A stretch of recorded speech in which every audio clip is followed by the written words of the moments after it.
নতুন সিনেমার নেত্রী দ্য লিডার দিয়ে নতুন ট্রেন্ড তৈরি করার কথা জানালেন টলিউডের আলোচিত চিত্রনায়ক ও ব্যবসায়ী অনন্ত জলিল। তাই নায়ক স্পষ্ট জানিয়ে দেন তাদের নতুন সিনেমাটি কোরবানির ঈদে মুক্তি পাচ্ছে না। রাজধানীর মিরপুরের রূপনগর আবাসিক এলাকায় হোল্ডিংস লিমিটেড আয়োজিত এক উদ্বোধনী অনুষ্ঠানে বিশেষ অতিথির হয়ে এই ইচ্ছা প্রকাশ করেন তিনি।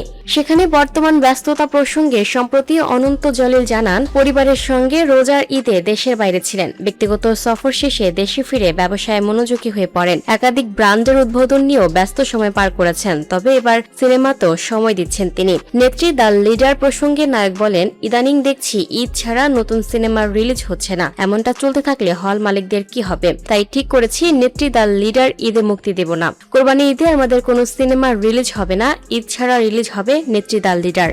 অনন্ত জলিল আরো বলেন, ঈদ ছাড়া বিগ বাজেটের সিনেমা রিলিজের ট্রেন্ড মনে হয় বন্ধ হয়ে গেছে। এই ট্রেন্ড ভাঙতে চাই। আশা করছি আমরা যখন নতুন ট্রেন্ড হিসেবে ঈদ ছাড়া সিনেমা মুক্তি দেব, ভালো ব্যবসা করব। সাংবাদিকরা যখন এটা দেশ জুড়ে প্রচার করবেন, তখন ঈদ ছাড়া সিনেমার রিলিজ হওয়ার ট্রেন্ড আবারও শুরু হবে। বাংলাদেশ ও তুরস্কের যৌথ প্রযোজনায় নির্মিতব্য সিনেমা নেত্রী দ্য লিডার। ভারতের তেলেগু সিনেমার নির্মাতা উপেন্দ্র মাধব পরিচালিত এই সিনেমায় প্রধান চরিত্রে অভিনয় করেছেন চিত্রনায়িকা বর্ষা।